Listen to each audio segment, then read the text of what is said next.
let's look at the American strategy specifically. So this is an ethnic map of Iran. Okay? Now, certain things that you will see is how divided the country is. Yeah, the Persians are in the center, but people you want to watch are the Kurds.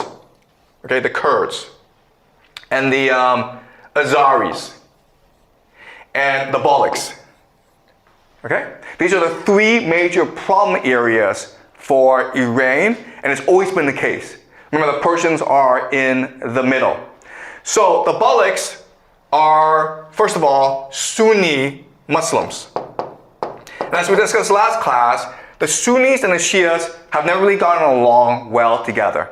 They have different, they're the same religion, Islam, but they have different belief systems. That's led to a lot of conflicts in the past. It's almost like the Catholics and the Protestants, okay? And so the Balochs have been trying to rebel against Iranians for a long time. I guarantee you that there are already Israeli and American special forces embedded in this area, okay? The reason why is that they want to encourage as much civil conflict as possible, but they also want to prepare the possibility for a ground invasion of America, okay? So they would need a forward operating base. And this area could be a very good place for a beginning of a land invasion. Then you over here, you have the Kurds. Okay? The Kurds are another minority that seeks national sovereignty. And right now what's happening is that the Americans and Israelis are bombing this area heavily. And they're targeting police stations.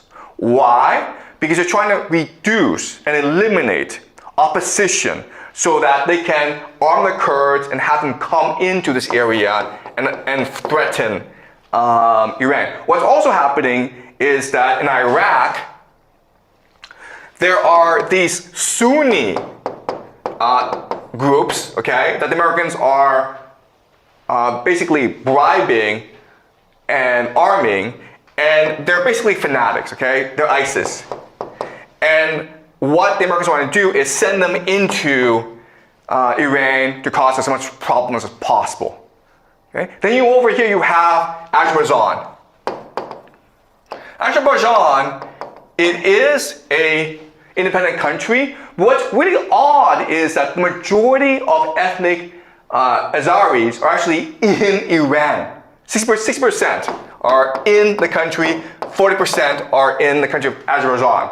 Which means that from the perspective of the Azerbaijani people, this war could be an opportunity to reunite the people, okay, and create a greater Azerbaijan. So these are the three problem areas that you have to watch as this war develops over the next few weeks, over the next few months, okay? So we already know what the American strategy will be because we've seen it in Libya, in Syria before. Okay, so what is the strategy? Right. So again, the strategy is to both attack without, okay, from outside, and inside as well. So what you're going to do is this. You're going to arm these people, embed special forces into these insurgent groups to lead them and provide air cover so they have a clear path into Iran and are able to limit opposition, okay? All right? So now you're attacking from without.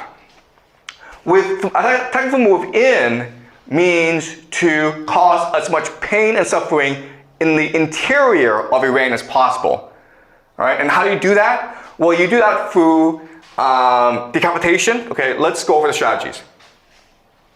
Okay, decapitation. Okay. And what you're doing is you're removing the elite, okay, or what we call command and control. Okay, you're basically limiting the capacity of Iran to govern itself, to have a leadership, to have an elite. All right, command and control. Okay, so that's the first strategy. Second strategy is aerial bombardment, okay, aerial supremacy. So again, America has the most advanced airplanes in the world. And the way that it's using its airplanes is to destroy as much military installations as possible, but it's also engaging in acts of sabotage, okay? So what they're doing is they're carpet bombing. Okay, so they're carpet bombing Tehran, okay? They're doing soft targeting.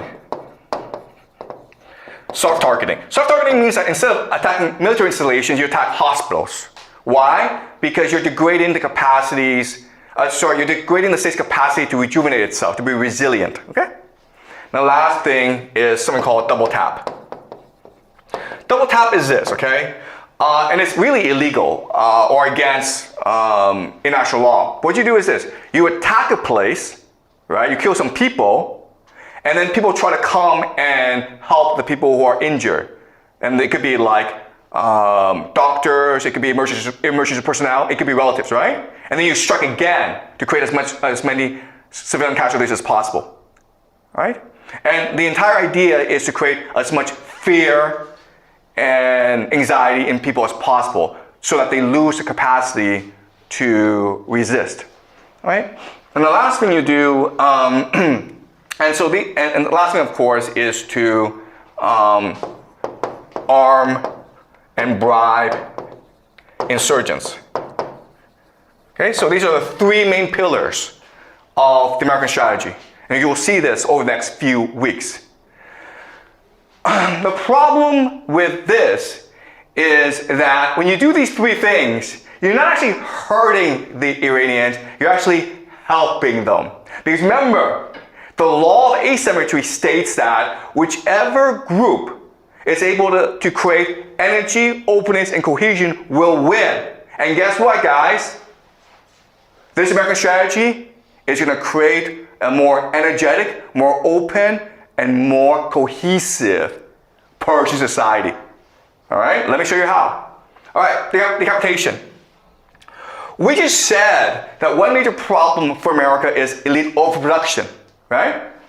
Well, with decapitation, what you're doing is you're solving this problem for the Iranians, right? Before, the huge problem for the Iranians were you have too many leaders and they all have their own stupid opinion and they all want to lead this war, right? But by killing so many leaders, you allow for more mobility, for more meritocracy, right? You're solving the problem of elite overproduction for the Iranians. That's a huge, huge bonus, guys, okay? So the leadership will become much more lean, much more mean, much more determined, and much more strategic, okay? That's number one. Number two, air supremacy. Well, when you do this to people, when you carpet bomb Tehran, you're creating a more cohesive society.